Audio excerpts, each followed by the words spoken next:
All right, y'all. This is a crazy video, and I don't care if you agree with me, but let's get into it. Syracuse police investigating viral video of child being put in patrol car. All right. It says video of officer putting a crying 8-year-old boy into a squad car in Syracuse has, I think I'm saying that right, y'all. Syracuse has gone viral and is stirring up debate about the police department's relationship with residents. The incident took place in the city's North Side neighborhood, where an enraged bystander is heard on the video asking police why they are treating the child like he's a killer after the boy allegedly stole chips from a store.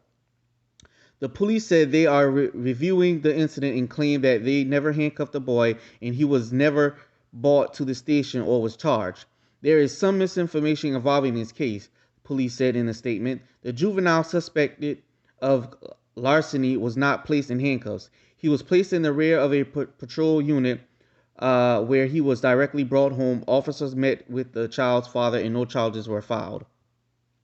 Okay, Mayor Ben Walsh didn't mention any sort of discipline for the officers involved and said that the incident demonstrates the continuing need for the city to provide support to our children and families and to invest in alternative response options to assist our officers.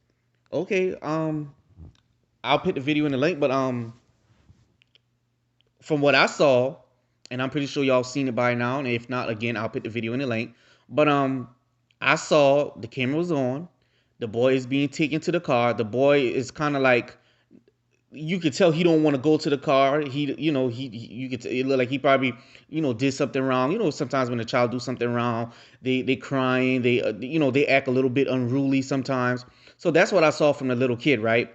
And there's another kid on the side screaming something, saying it wasn't him. Then you got the black man recording them, I guess trying to make sure everything goes smoothly or whatever, and saying, basically, oh, well, I'll pay for it, or you don't have to treat him like that, taking him to the car. And then the police officer just like, you don't know it, basically, you don't know I'm paraphrasing here. You don't know everything that happened, blase, blase. So just, basically like carry on. So they put the boy in the car. The boy's still kind of screaming, and you could tell he don't want to go in the car or whatever, right?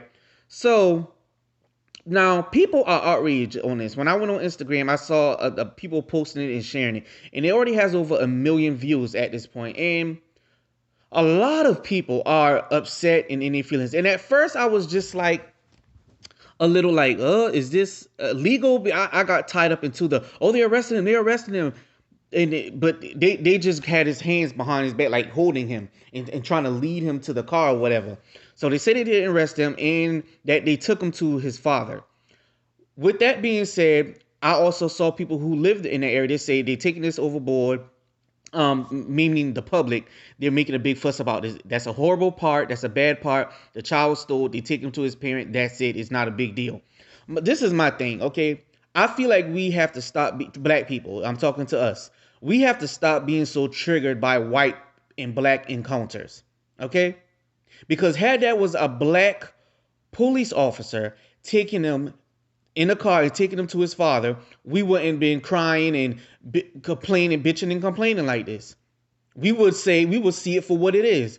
A little boy stealing, that's a bad habit, and take him on to his father before things get way too out of control. Because he's 8 now and stealing, and that's a bad part. What's going to happen if no one checks that when he becomes 12, 13, 14, 15? He probably died before his 18th birthday if he goes unchecked. So again, we are triggered because of how, I don't know how every black person was raised, but I know the ones around me. We were brought up and we saw doggone racism movies, black and white relations. Okay, so we was brought up with that. We was brought up with, like, a lot of times when something don't go right or whatever, we quick to say, oh, because we black. Even as a child, I remember calling people that, and as an adult, and I look back, I go, that's not what that was. I was acting up and they had to check me, right? So here you have this little boy who's out of control, stealing, and people can try to trivialize it and say it's just a chip. That's a bad habit. You're already in a rough neighborhood and you're stealing at the age of 8. That's bad. And sometimes we got to put the mirror on ourselves and reflect and say, this is wrong. And here's the thing. It used to say it takes a neighborhood, right? A village. I don't know if that's still going on like they used to, because you can't tell nobody child anything these days. So I don't know if that's still going on. But if you're not doing your part as a parent, or something going on at home and that child is acting out, someone gonna snatch that child up. And they're gonna have to bring them home. And you can be embarrassed all you want, but they're gonna have to bring them home and say, hey, your child is acting out of hand. Your child is doing such and such. You gotta put a hold on that before it gets too out of control. What do people expect the man's supposed to do? It looks bad to, I guess, to black people. It looks bad to us because, and to some of us, because we see a white man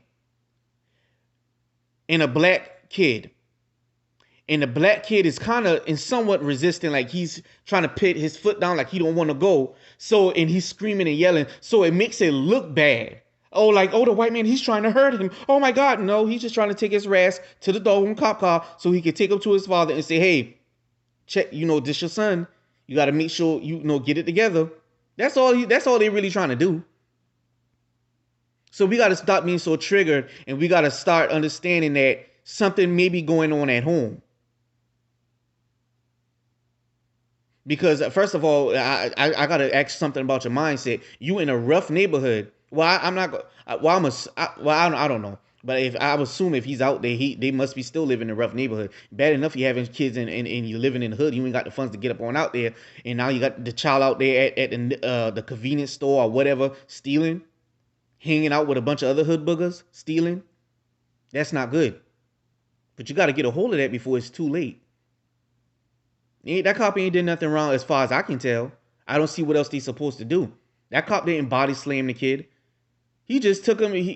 I recognize you did something wrong. We got to take you home to your father, and he gonna check this.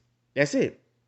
But comment in the comment section and tell me what you guys think about this situation. I'm not bothered by this situation. I'm not mad. I'm not triggered. I will feel the same. I mean, if I'm not gonna bust a move, if it's a black cop doing it, I ain't gonna feel no way and give these white cops a hard time. They got a job to do. And they should take him home to his father and nip it in the bud. And that's just what that is. So some people can get mad about it and cry and be all sensitive. But go ahead, cry and be sensitive. But I said what I said, and I'm not changing it. And he did a damn thing wrong. Bye.